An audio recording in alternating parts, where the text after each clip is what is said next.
Right? Frogs, nigga.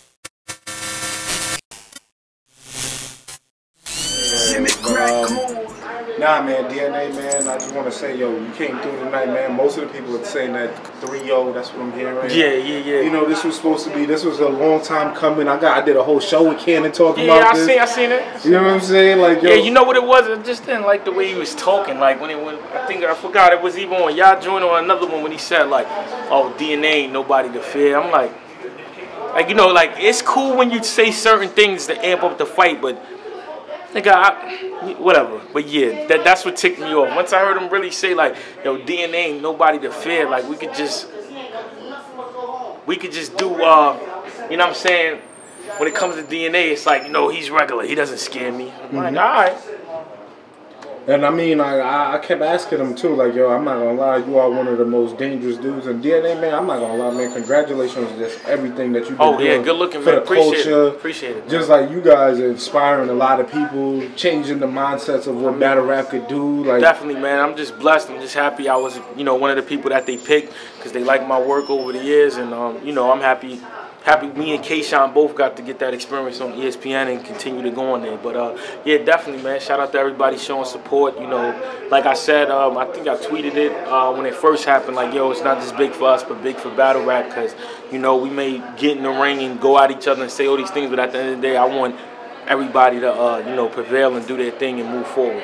And, you know, just having so many conversations with so many legends in the game, new guys in the game, you are really becoming, like, looked at, like, as a living legend in the game that's actively playing the game. Yeah, good looking, bro. On a high level, you know what I'm saying? Like, appreciate that, though, man. But, you know what it was? It was that, and then you know, it's times that when I'm battling other people, it's not really much to talk about. And I guess, you know, me being in love with the sport, I'm still like, I'll give this person a shot. So that's where you would see me not really have content or just rapid punchlines. But with Kannon, it was so much to talk about, and I figured, like, okay, it's time I switch up my style again.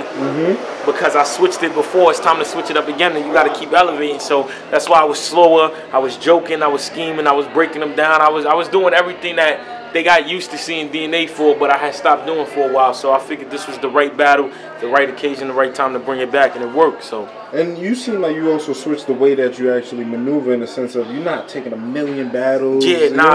And that's what people ain't realized too. I mean, you know, they don't never give me credit because they used to see me so much, but I haven't battled in like 2 months. So I was just waiting on this Big Kannon battle, like, that's right. Yeah.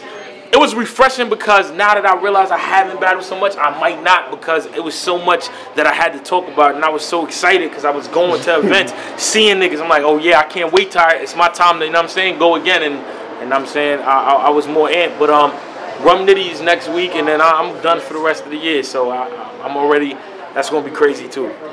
Just asking, man, because like, you know, it's hard not to talk about it, man. How was that, you know, the transition to do that whole ESPN, and then what's come out of it, you know what I'm saying? Just I mean, you know, it's just been you know, it's life-changing. I mean, being on ESPN, it was really a side of us to show that we could do it on a commercial level and still use sports and incorporate it and get people to, you know, go back and forth, like, and debate about it in a way where it still was on a commercial level, how they do on this level. Like, you know, now you got Randy Moss and Charles Woodson, shout out to them, arguing about who they thought won between me and Sean. I mean, you know, it's not really a real battle between me and Sean, but about the team. So it was just good to see that it could be on that scale, and the debate is still there, and it intertwines with sports. So, you know, we got more stuff lined up, more stuff is going, but yeah, the transition is good, and I mean, it also gives me time to do other things, experience other things in life, off of battle rap, which was the main thing that got me popular. And then I could still come back here and do what I do, man. So. Yo, and even in this battle, you brought up the, you know, my son saying, you know, you guys, you know, following the NFL, and I mean, you guys selling out by doing that, and you know, your rebuttal was real dope. You know what I mean? Or what you had. Yeah, I mean, you know, don't get it twisted. There's no diss or no shot to him, because I feel what he's standing up for, but. It was just like more the sense, you know, sometimes people speak on things without knowing the backstory and knowing everything that got put together. So I just feel like, you know, that was my platform to address it, because, you know, as people say, DNA's predictable. I feel like, as people say DNA's predictable, I feel like all these people are predictable too. They're gonna talk about my tooth. They're gonna talk about Charlie Clips. They're gonna talk about me saying the machete shit years ago. And I knew Big Kannon was gonna talk about the My Son ESPN thing on how we kind of sold out. So I had that already catered to him. And then I just added other things in there on the spot. But I already knew what he was gonna do. So. After this, man, so Big Kannon can't say he the best at. Nah, I mean, like me, I'm the type of guy. I feel like when you talk, sometimes you talk to amp yourself up, or you talk yourself to believe it. I feel like the best talking shit is when we was right there. He talked the greatest fight ever, but when we got in the ring, I knew what I could do. But I also, don't get it twisted, I know he's dangerous, so I came at him that way. Like, I'm not just gonna rapid punch you. That's not gonna work. You a nigga that can do everything, so I'm gonna put you to the test to see if you can do everything. Plus, I knew I had more experience than him. I'm a better performer than him, and I'm funnier than him. So I had to use those to my advantage, just aside, because I figured we should be even with freestyling and you know, actually bar for bar. So, and yeah, I also stepped my pen up because I was like, you know what? Yeah. I'm a show that I can do that. You saying some new things, some different things. Because that's one of your criticisms too. People feel like you rap the same way. Yeah.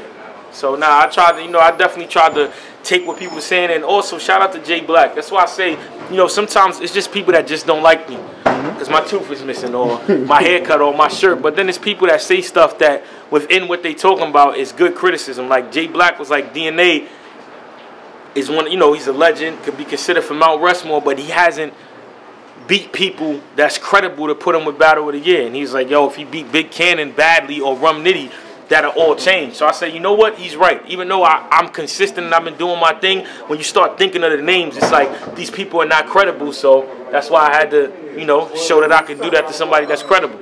And the last thing I want to talk about before I let you get out of here, man, I just want to say, man, it's dope how you and Sean have been able to like come together and build to this level and continue to build, man. Yeah. How is it, you guys just, with all the success you're getting, able to still kind of coexist and still continue to build forward? Well, the relationship, whether people know it was off camera before with Sean. Me and Sean been cool since 2012 when we went to an event in Cali for King of the Dot, Vendetta, when Disaster battled Cannabis. So I was cool with him since then. It's just we wasn't going to become cool how we are now because we still knew we had the battle. Once we got the battle out the way, then we just started talking to each other, becoming cool. So we've been had the relationship, and then once we decided to form NWX and it took off, it's like, it's natural. It's not like a forced thing. It's not like, oh man, we got to do this shit, or oh man, I don't really fuck with him outside of battle rap. So it was a genuine thing. So I mean, it's just good. It's a blessing. I'm happy that we can keep elevating, and I hope he keeps elevating. I'm gonna keep elevating, and we do other shit together. So real talk, man. They saying you the new GOAT, man. Giving you that GOAT status. Good looking, bro. I appreciate it. So salute to you, man. Continue to work, and yeah, man. Live a legend. Good looking, man. Appreciate it. Frogs, nigga. All my wrists is frogs.